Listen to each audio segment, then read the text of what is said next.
Hello, hello. I'm Lerin with Yellow Umbrella Yoga. Thank you so much for joining me for this moment of connection. Just noting one statistic of importance in that Alzheimer's disease is expected to have an economic cost of almost $1 trillion by the year 2050, which is only 25 years away. And that is a combination of annual care costs, healthcare costs, and long-term care costs as well.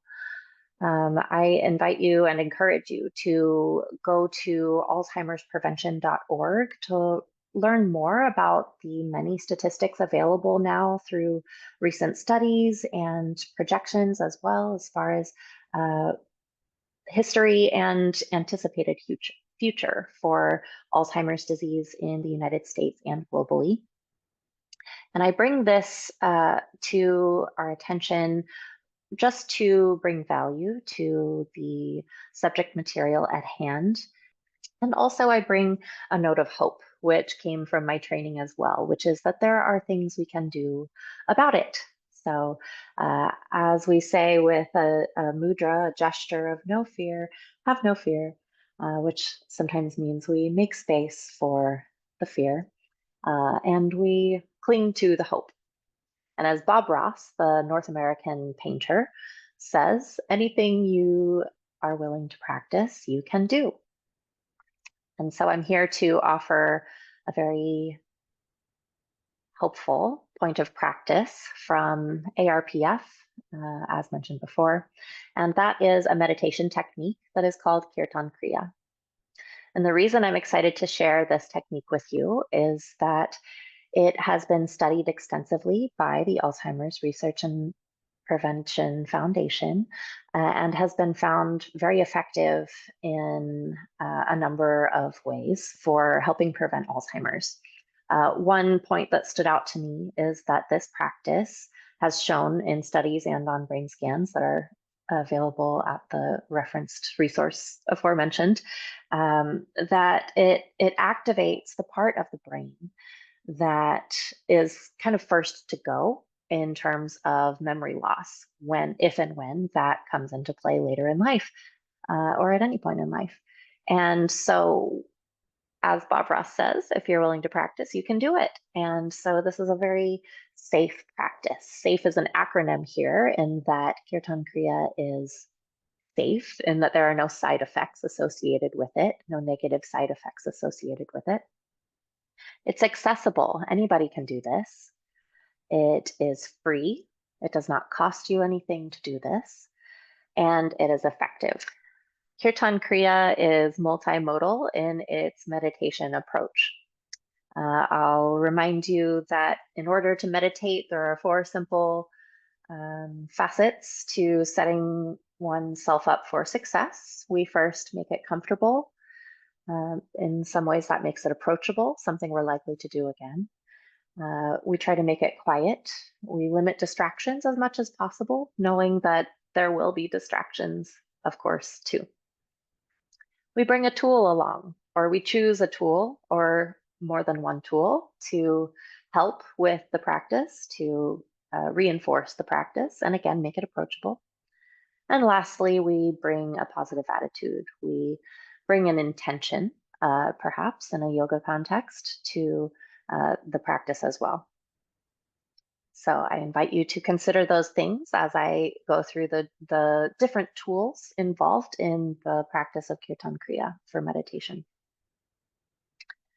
Kirtan Kriya uses mantra, which comes from Sanskrit and is also used in a yoga context. It means mind tool, mind, tra, tool, mind tool. And a mantra is also a beautiful sound. It's something we say out loud. It might be a chant. In the case of Kirtan Kriya, there are 4 syllables, which are just sa, ta, na, and ma. And we'll sing this mantra to the tune of Mary Had a Little Lamb, but only the first 4 notes. Ba-da-da-da. You may be familiar. And on the point of singing, Kirtan Kriya means singing exercise. again, coming from Sanskrit.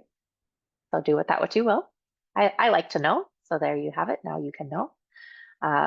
As I started to say, Kirtan Kriya also uses the modality or tool for this meditation practice of mudra. And mudras are like gestures or like yoga poses we take with our hands. They're like gestures that let us hold an idea to focus on as we attempt to sit in meditation practice. And the 4 mudras that we will follow for Kirtan Kriya are just a simple tapping of each fingertip on the thumb. So first the thumb and the index finger, then the thumb and the middle fingers, then the thumb and the ring fingers, and then the thumb and the pinky fingers. Always forwards, never backwards, and always in sequence with the sounds. So sa, ta, na, ma. And again, with that Mary Had a Little Lamb tune. Sa, ta, na, ma.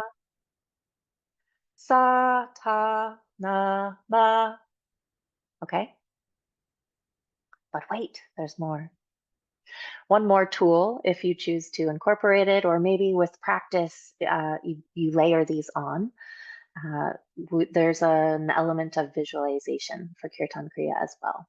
So I invite you to consider, as you enunciate each sound, the idea of the sound, or maybe a drop of water, whatever might work for you, kind of entering the top of your head, or almost like you're receiving it through the top of your head. And imagine maybe from the side as it creates like an L shape from top to then move forward. Imagine sending that sound through the space between your eyebrows. Might sound kind of funny, but it is something to do with your mind, to keep it busy so that it doesn't distract with other things, so that it can take time to enter this special 4th state that I also invite you to go learn about in a larger context than this video.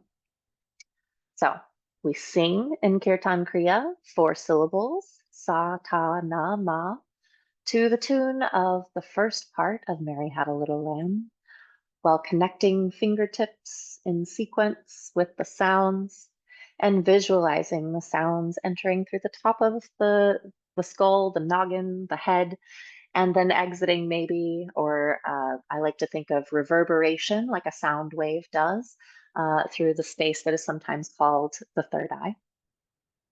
And it's a lot for the mind to do. The last piece here is the timing. And this is where I'll invite you to go do your homework, to set yourself up for 12 full minutes of this practice. But there's a specific way to go about the timing. The first 2 minutes singing loud and proudly in your safe and comfy, quiet place. And then the second set of 2 minutes, so minutes 3 and 4, will continue the same way with a loud whisper, or what might be called a stage whisper. So sa, ta, da, ma. Okay? And then for 4 luxurious minutes, continue in silence. I'll invite you to still deploy all of your tools. Your fingertips will still touch as your mind sings inside to the tune that you have established from the familiar childhood song of Mary Had a Little Lamb, and your fingertips can still connect while you say those sounds to yourself. And then we'll go out the way we came in. We'll do 2 more minutes with a stage whisper. And lastly, 2 minutes singing again loudly and proudly as we did at the start. So that is the sequence. You've been a gracious listener. The first time I approached this, 12 minutes sounded a little bit long. But once it was broken down and I tried it, I realized each piece is just a bit and goes by rather quickly. And maybe your experience might be like mine. It might be different. I sometimes find myself craving more time. I'll go, oh no, that went quickly. I want more. And guess what? It's okay to do more.